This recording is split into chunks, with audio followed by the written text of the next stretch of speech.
présentons ce soir un spectacle qui s'appelle Terre de Lune 82. C'est un opéra-conte, un spectacle qu'on a monté avec à peu près 135 personnes handicapées qui viennent de structures de l'ensemble du département de Tarn-et-Garonne qui seront sur scène ce soir. À l'origine, donc, ça a été vraiment mon souhait en tant que directrice de l'ADA 82 de monter un projet qui établisse des passerelles entre la culture et la solidarité.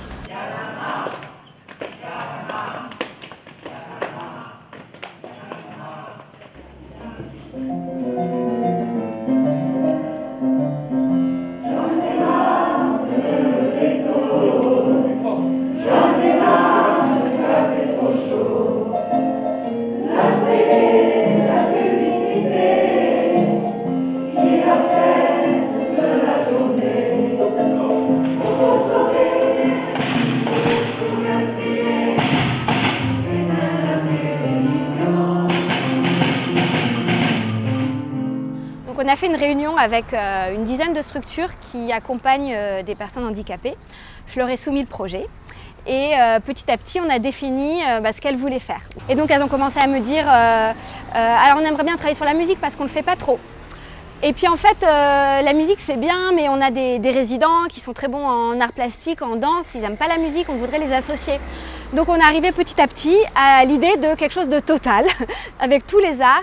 Et ce qui était important pour eux, c'était la notion de spectacle, la notion de collectif, que ces différentes structures qui finalement parfois ne se rencontrent peu, communiquent peu, puissent se rencontrer autour d'un projet et puissent montrer. Parce qu'elles disent, nous on a des résidents qui ont des vrais talents artistiques et on voudrait les valoriser. Et l'idée du spectacle, ça nous permet déjà de nous rencontrer, de travailler ensemble et puis de montrer au public ce qu'on est capable de faire.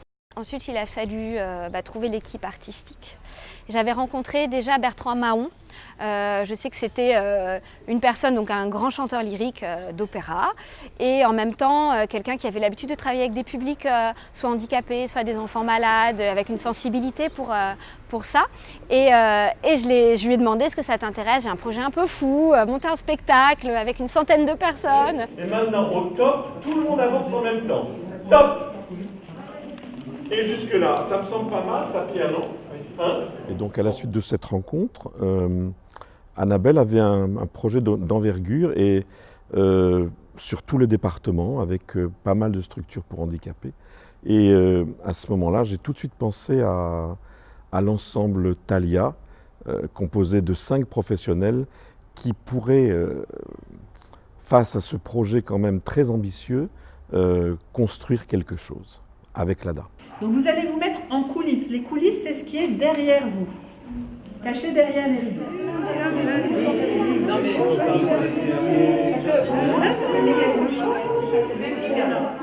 de Entre nous 5, à l'ensemble Thalia, on s'est beaucoup réunis pour parler de ce projet, savoir de quoi on partait, et on a proposé un projet qu'on a écrit.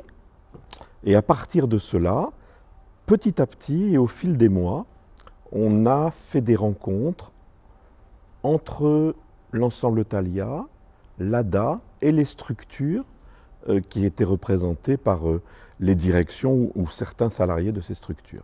On avait les structures, on avait les artistes, on avait le projet artistique, il nous fallait les sous. Et on a répondu à l'appel à projet donc lancé par la DRAC et l'ARS qui nous a permis d'avoir une partie de la somme. Ensuite, on a eu la chance de trouver une mécène qui est la Fondation Allier, qui nous a aidés financièrement de façon assez importante. Et puis les structures ont contribué financièrement, ainsi que le conseil départemental de Tarn-et-Garonne. Et voilà, petit bout par petit bout, on a pu réunir tous les éléments pour monter ce projet. C'est voilà, en 2 ans, ça a mis 2 ans du coup.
Au départ, il y avait donc un conte, et ça nous a facilité un peu la vie, il y avait un conte qui avait été déjà écrit et même produit par une autre association qui s'appelle Grand Air et Petit Bonheur, qui justement dans leur action s'associe avec des artistes professionnels pour créer des contes musicaux. Donc on avait déjà un conte tout prêt, ça a été notre base. Ensuite évidemment il a fallu au fur et à mesure du travail l'adapter, le modifier, le réfléchir, mais on n'est pas parti de rien, on est parti de ce conte-là, Terre de Lune, qui avait été écrit par une association amie. Ça a commencé d'abord par les ateliers chant. L'idée, c'était que les personnes qui étaient intéressées pour participer au projet, elles ne s'engagent pas tout de suite. Elles testent un petit peu, elles rencontrent les artistes. Et puis donc voilà, pendant les 3 premiers mois, ça a été une sensibilisation au chant. Et puis petit à petit, on est rentré plus dans la mise en scène.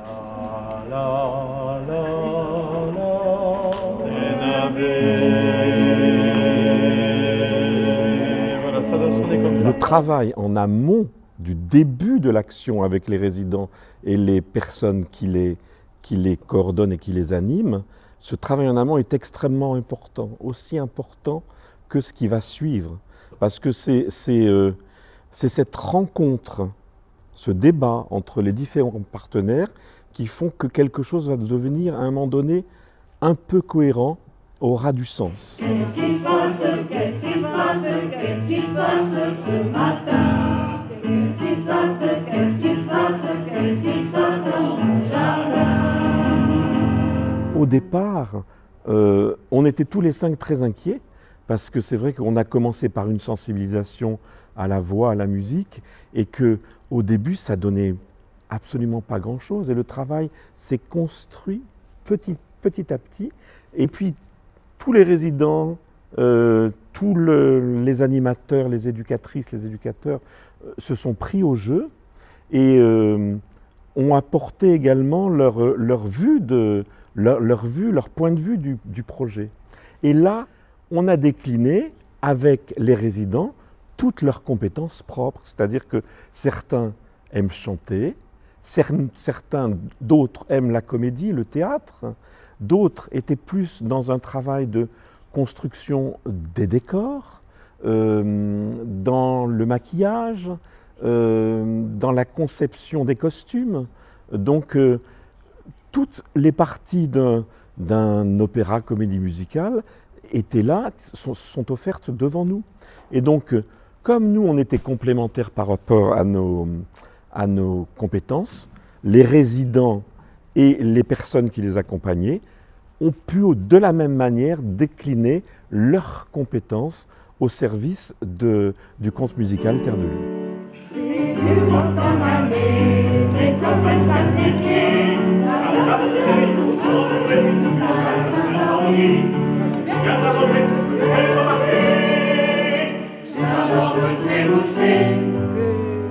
Notre souci, nous sommes des artistes, donc c'était évidemment le produit artistique d'un côté et de l'autre, pouvoir donner sa place à chacune et à chacun sans frustration.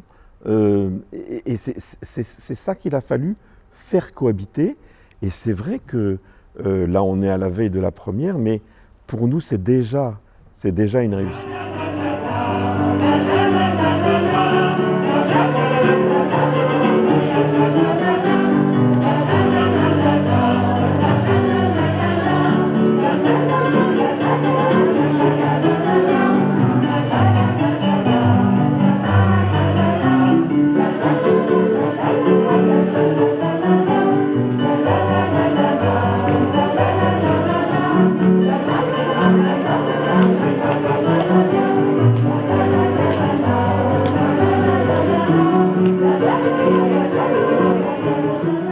On a été surpris de voir que finalement on pensait être 80-100, on se retrouve 135 sur scène parce que finalement il y a même des gens qui ont pris le bateau en cours en disant ça a l'air vraiment bien et on est arrivé sur quelque chose de totalement ambitieux à se dire mais peut-être que si on avait su au départ on aurait pris peur. Ce qui est ambitieux, c'est que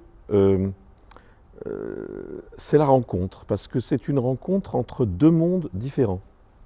Un monde de professionnels de la musique, et puis un autre monde qui appartient au secteur médico-social et qui est composé d'un grand nombre d'établissements, une dizaine, je crois, à peu près. Ce qui relie les deux mondes en général, eh ben, il y a le support vocal et il y a la musique, mais il y a également l'humain qui est extrêmement important là-dedans. Et c'est ce croisement de ces deux mondes qui va faire qu'on va être dans une démarche de création, de rencontre et de création.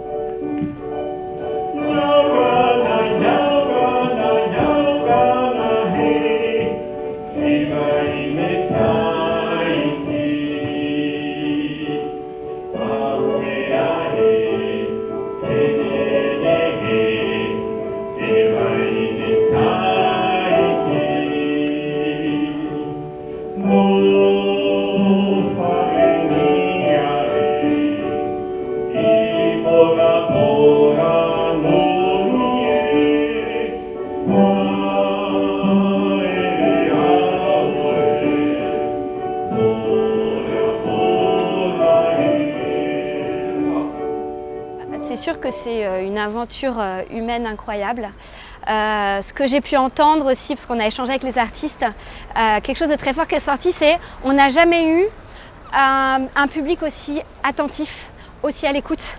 Quand on est avec des amateurs, parce qu'ils ont tous des expériences de chefs de chœur, de professeurs, on n'a jamais eu des élèves, entre guillemets, ou des artistes amateurs aussi attentifs, aussi à l'écoute. Ce que je retiens aussi, c'est l'engagement des professionnels, des encadrants des structures. Parce qu'on leur demande, alors il y a énormément d'aménagements pour eux, c'est des déplacements pendant plusieurs mois. Ils ont aidé à la confection des décors, ils sont sur scène, ils chantent. Et du coup, c'était aussi l'idée, c'était peut-être faire évoluer un petit peu le rapport entre les professionnels et les personnes qu'elles ont l'habitude d'accompagner. Et vraiment, ils ont énormément joué le jeu et ça n'aurait pas été possible sans eux.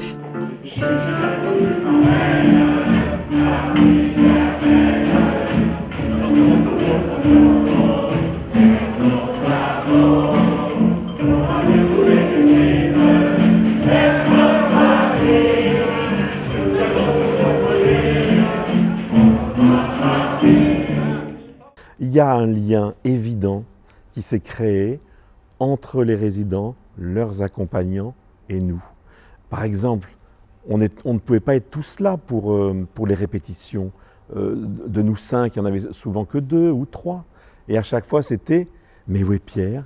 Mais où est Marie ?» Et en échangeant entre nous, à chaque fois, on s'apercevait que c'était la même chose pour là où les personnes manquantes. Donc, il y a des liens évidents qui se sont établis entre eux et nous, un attachement et un plaisir certain avec comme support la création, ce conte Terre de Lune.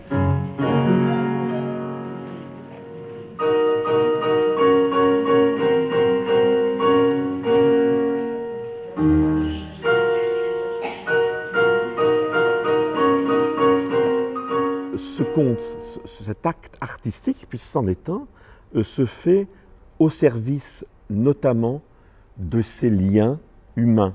Et à mon avis, ça n'a pu se faire, et ce n'est une réussite que grâce à cela, grâce à ces liens qui se sont construits entre ces différents pôles.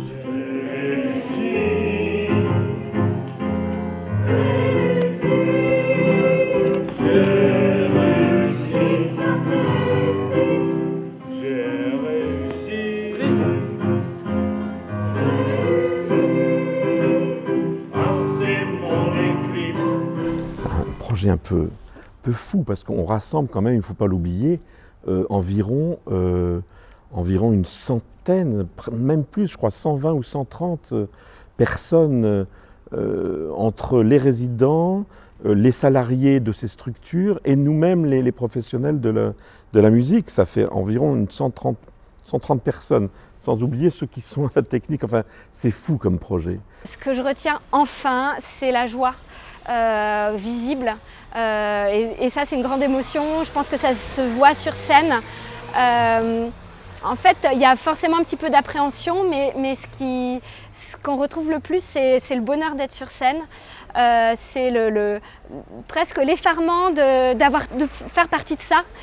Quand les gens se rendent compte qu'ils sont sur une scène professionnelle, qu'ils ont des techniciens qui travaillent pour eux, pour les mettre en lumière, pour les mettre en son, je pense que pour eux, ils ne se pensaient pas presque, c'est horrible de dire ça, mais presque pas dignes de ça. Et en fait, ils se rendent compte que si, qu'on a très envie de le faire parce qu'ils le méritent.